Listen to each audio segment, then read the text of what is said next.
You have a lot of projects going on here in Uzbekistan to help with the sustainability of the country. Can you give a little bit of insights into what you have going on here in the country? Oh, actually, I set up new Climate Innovation Center at the Tashkent State University of Economics, TSUE. The reason I initiated opening up this NCI, climate innovation, is because we cannot address the challenge of climate change and also the needs for economic growth all at the same time, because many people think these two things, climate and economy, is a zero-sum game. But in fact, I'm arguing that we can create a win-win synergy between climate and the economy. This is why I set up the NCI, to show that we can address climate change and at the same time we can promote economic growth. And now I am promoting the project, Green Cotton Project. And I know that the cotton is wasting a lot of water in Uzbekistan. It's a serious ecological problem here. But smart farm technology with the hydroponic, it can save up to 60 to 90% of water. And if this cotton is produced with the renewable green energy, it can be carbon-free cotton, organic cotton. So carbon-free, organic together, I branded it as a green cotton. So for the first time in the whole world, nobody produced green cotton. But the reason why they didn't do it is because the price of cotton is very low and cheap. So nobody even think about using smart farm technology because it's too cheap.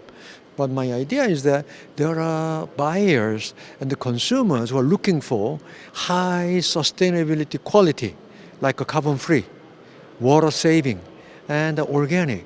And those famous luxury brands in Italy, France, and Spain, these brand houses are looking for high sustainability quality cotton, whatever the price is. So, yes, because it's a luxury goods, but they are looking for high quality sustainability. So I find this is a new market potential, and they transform the cotton industry here for a very high value added industry. At the moment, it is not producing much income for the people because the price is so cheap. It's less than $2 per kilo. But I think we can get a lot higher price for green cotton and also save up to 90% of the water. So we can revive the RRC if possible. Yeah. So why did you choose Uzbekistan to set up the center? Because at the invitation of the Minister Sharipov, and when he was a rector of TSUE, I gave a lecture. I had the opportunity to give a lecture in the university, and he seems to be impressed, and he asked me to open a center. So this is how I started the new Climate Innovation Center. Since last January, it's already more than a year, and I've been pushing this kind of new ideas, and then I've been also giving lectures for the student to change their mindset, how to promote green economy and pursuing green economic growth, but at the same time protecting the ecology and climate. So this is something I have been doing the last more than a year. Well, since we're at an Investors Forum, it seems fitting to discuss the green economy. What are your projections for Uzbekistan transitioning into a green economy? Actually, in order to promote the green economy, many people think only money and technology. So many always climate financing, all these ecological, environmental financing issues. But financing doesn't happen if it cannot produce a profit. But as you know, environment cannot produce short-term profit.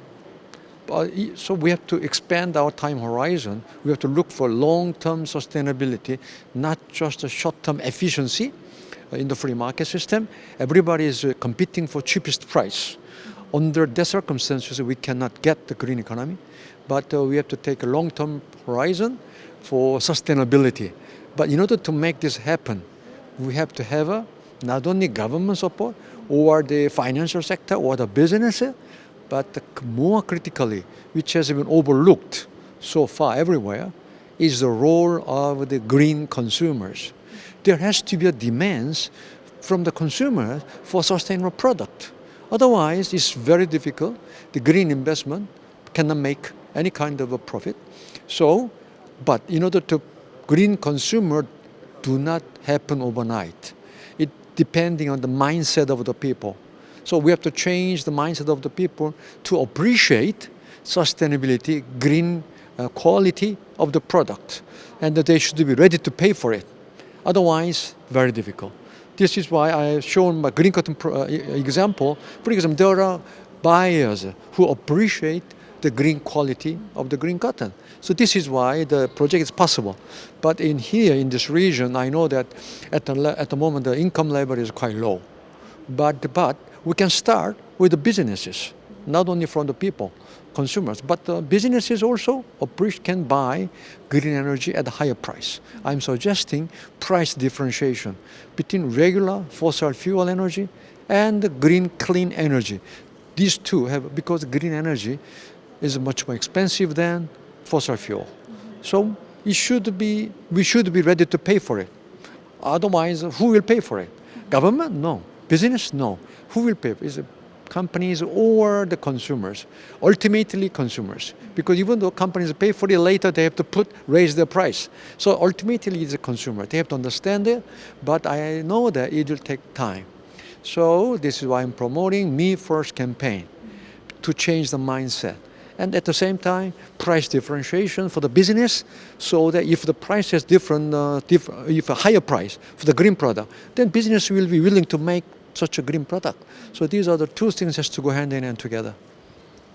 And you just touched on green energy, and we've seen some big deals yesterday signed with Aqua Power and a few other international financing corporations on investing in Uzbekistan's energy capabilities. What, if anything, can you say about the current status of the energy sector here and the move to perhaps green hydrogen energy?